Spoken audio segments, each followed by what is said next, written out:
Olá, sejam bem-vindos ao programa Gestão Familiar. Hoje temos a presença de Guilherme Moreira, economista, e o tema, já sabe, será economia. Primeiro, Guilherme, muito obrigado de novo por você ter vindo. O seu tema a gente tem que vir com frequência. Então, obrigado. Se apresente, por favor. Eu que agradeço a oportunidade de estar aqui. É um prazer imenso estar aqui com vocês. E para falar de economia, que é o único assunto que eu sei falar um pouquinho. E sabe bem. Na última conversa, nós tivemos algum tempo atrás, você disse que a crise ia passar. E a crise passou? Essa é a primeira. Pô, começamos bem, né? Não passou. Infelizmente, não passou. As pessoas até achariam estranho se ouvissem que a crise não passou. A gente tinha uma expectativa, né, Henrique? Eu lembro da última vez que nós viemos aqui e que estaríamos nesse momento com o país já crescendo, etc. Mas muita coisa aconteceu desde a nossa primeira conversa, que foi no final do ano passado. Isso, exatamente. Né? Ou seja, o que mudou tanto do final do ano passado? A gente tinha uma tremenda crise de confiança na economia, ou seja, as pessoas estavam com medo. E quem está com medo não compra carro novo, quem está com medo não troca o apartamento, quem está com medo não faz... Esse medo é o medo do desemprego. Medo do desemprego, ou seja, as pessoas, você tem lá hoje no Brasil 14, 15 milhões de desempregados.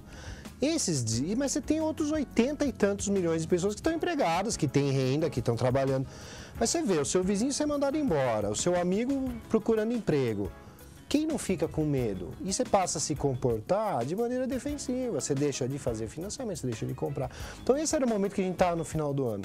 Aí você teve uma tremenda mudança política, que foi a saída da Dilma, mudança completa, e a entrada do Temer, que de certa forma trouxe uma expectativa com uma equipe econômica comprometida, com uma base... Forte, equipe econômica forte, né? Forte, o pessoal brinca que era o Dream Team da economia.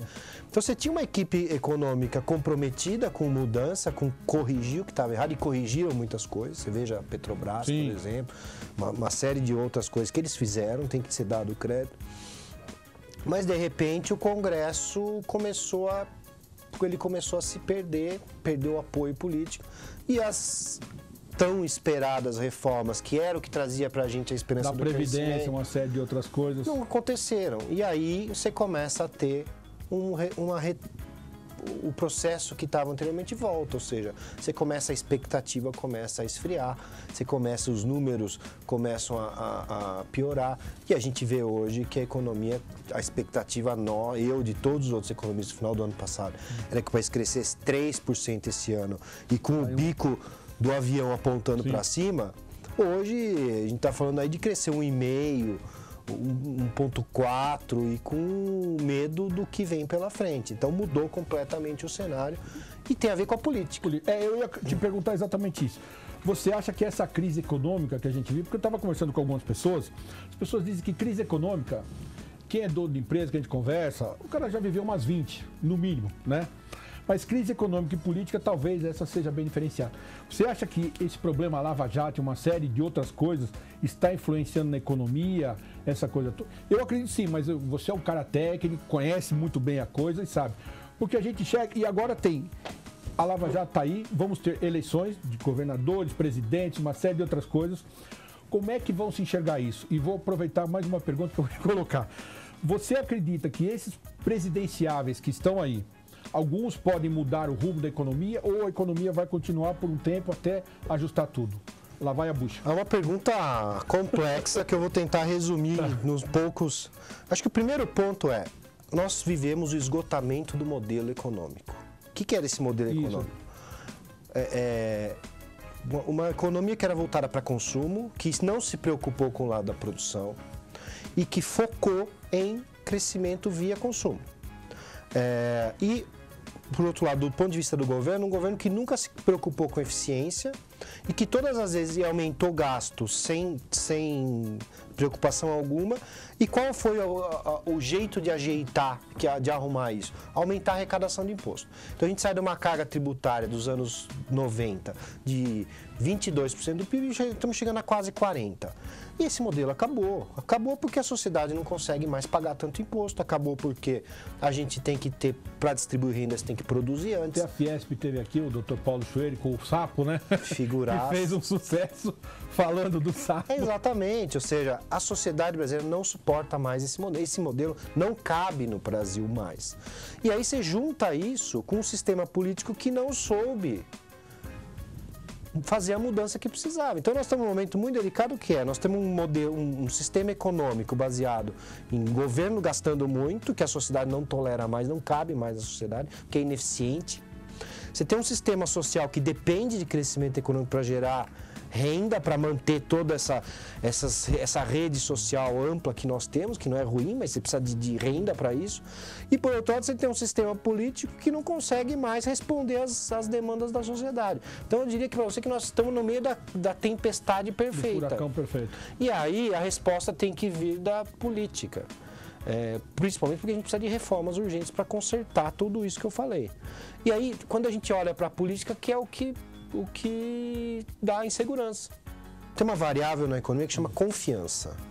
Todos os períodos de crescimento econômico, você tem a disparada da confiança antes. Confiança dispara, o crescimento vem atrás. Se a confiança não aumenta, não tem crescimento econômico. Então, totalmente ligado pelo canal da confiança. Agora, eu tive em Brasília, recentemente, no encontro promovido pela CNI, em que estavam todos os presidenciáveis falando sobre... E o assunto principal foi a economia. Então, o que eu percebi lá, Rica, não há uma grande distância dos programas econômicos dos candidatos. Não há grandes diferenças, ou seja, há de certa forma até um consenso do que é bom, ou seja, sinal que todos estão comprometidos. Então, você pega lá, ouvimos todos eles, uns com uma posição aqui, outra ali diferente, mas, de certa forma, todos... Agora, do meu ponto de vista, eu acho que a questão toda que a gente está deixando a gente está olhando muitas equipes econômicas. Eu, como economista, posso me dar o luxo de falar isso. A gente tá muito... é o argumento perfeito que você vai... A gente está muito focado nos economistas. Então, fulano de tal, ele é novato, mas ele tem na equipe econômica tal pessoa. Tá? E a gente precisa parar de acreditar que tem salvador da pátria. Os economistas, eles são essenciais para fazer os planos econômicos, mas o candidato que ganhar essa eleição vai ter que... O principal vai ser o Congresso. Você pegar, vamos voltar no tempo. Tá. Dilma trouxe Joaquim Levy. Fantástico. Nome do mercado, todo mundo... Todos os bancos, todo mundo respeitava. Não conseguiu fazer nada. Aí vem Temer, com a equipe econômica sensacional, acima de qualquer discussão, e não consegue implementar. Por quê? Porque essas reformas precisam passar pelo Congresso. Então, na minha visão, mais importante do que ter fulano ou ciclano na equipe econômica é como que esse candidato vai construir uma maioria no Congresso, num Congresso que não vai ter grandes renovações, que vai ser mais do mesmo que está aí. Como é que ele vai conseguir construir uma maioria no Congresso suficiente para aprovar temas extremamente difíceis? Da Previdência não conseguiram. Ninguém confia numa reforma da Previdência. Ou seja, se você perguntar para as pessoas, tem pesquisas que mostram isso, não é que elas não sabem que é importante a reforma da Previdência. Agora, você confia a sua aposentadoria para um político de Brasília fazer a mudança por você? Ninguém confia. Então, assim, são reformas dificílimas, num Congresso que é mais do mesmo, que não vai ter grandes renovações, e aí vai depender muito mais da capacidade desse presidente eleito mobilizar esse Congresso, mobilizar a sociedade para que a sociedade mobilize o Congresso, que também é importante, do que propriamente você ter uma equipe econômica Você pode montar uma equipe econômica só de prêmio Nobel aqui no Brasil. E não vai resolver nada. Que vieram foram todos que você não pode dizer um A. Então, eu acho que a gente precisa tomar cuidado com esse debate, quem é melhor ou pior. E prestar um pouco mais atenção no Congresso. As pessoas não estão preocupadas com o deputado e com o senador. Estão preocupadas com o presidente. Entendi. Mas é um conjunto. Se as coisas não funcionarem juntas, não vai dar em nada de novo. Depende do Congresso para qualquer aprovação. E, Rica, nós temos um problema sério. Chama desemprego. O desemprego está crescendo. Essa pressão que vem do desemprego é perigosa. Ou seja, as pessoas... A gente precisa voltar a gerar emprego no Brasil.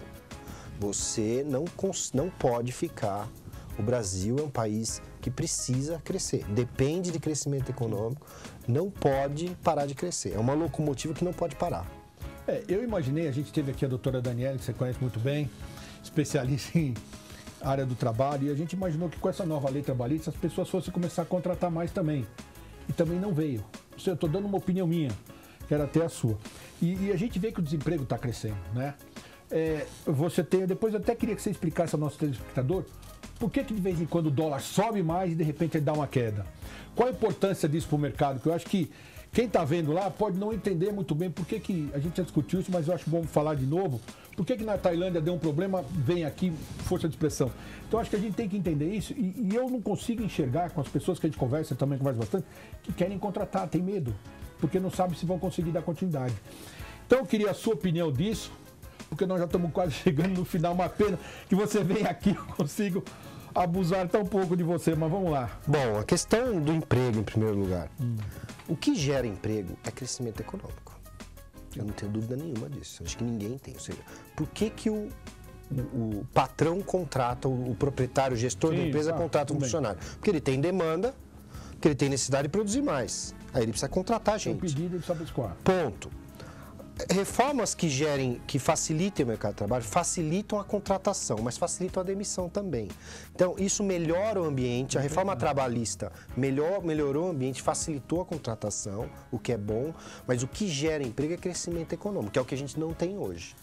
Talvez, na minha opinião, ainda é cedo, ainda não tem estudos ainda suficientes, mas na minha opinião, a reforma trabalhista melhorou o mercado de trabalho e talvez tenha evitado mais demissões.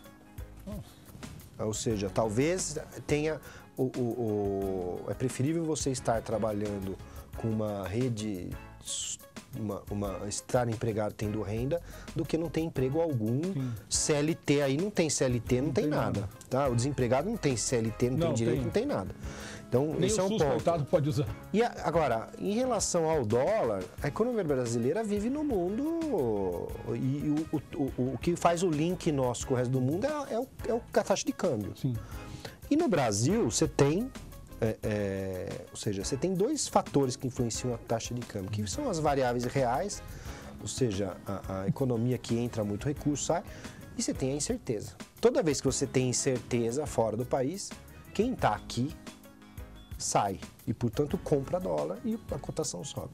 Então, nós estamos num momento de muita incerteza ainda, né? Nós temos Estados Unidos, cada dia vem uma novidade. Uma novidade, e nem sempre são boas, né? Não, mas ultimamente não são, né?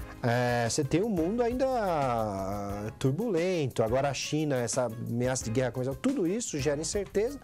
Na dúvida, você sai de mercados emergentes e vai para os mercados. Os investidores começaram a sair muito da bolsa. O câmbio tem um impacto importante no país, porque a maioria das coisas tem alguma relação com o dólar. Eu trabalho com índice de preços. Sim. Você pegar, por exemplo, pãozinho francês, que todo mundo consome. Pãozinho francês, o principal insumo é farinha de trigo, que é totalmente importada e está sujeito a variações de câmbio. Mas isso faz parte do jogo, em condições normais, o câmbio sempre vai oscilar, sempre vai ter essa variação. Não tem muito o que fazer. Guilherme, nós estamos chegando ao final do nosso programa. Fale para o nosso telespectador, 30 segundos, seu comentário final. Bom, é uma pena. Parece que eu estou pessimista, mas eu não sou pessimista em relação ao Brasil. Eu acho que o Brasil continua sendo o Brasil, ou seja, isso tem um lado bom e um lado ruim, né? O lado bom é que nós continuamos sendo um país de 200 milhões de habitantes e classe média, portanto um mercado consumidor sensacional. Se a gente conseguir minimamente arrumar a casa, eu acho que para as empresas, acho que vai ter enormes oportunidades de mercado. Porque quando toda a retomada da economia, e principalmente saindo de uma crise brava como a gente viveu, cria novos nichos de mercado, e quem estiver atento a isso vai ter uma enorme oportunidade de aproveitar esses novos mercados que vão surgir pós-crise. E a crise é uma hora, como você disse, Ricardo. Nós já vimos um monte de crise, e elas passam. Por bem, por mal, demora mais, demora menos, mas passa. E vem um monte de oportunidade junto. Beleza, meu amigo. De novo, muito obrigado. Obrigado por contar com você. Um abraço a todos. Estou à disposição. Vai voltar. Se você quer ver esse e outros programas, veja pelo nosso site. Muito obrigado e até a próxima.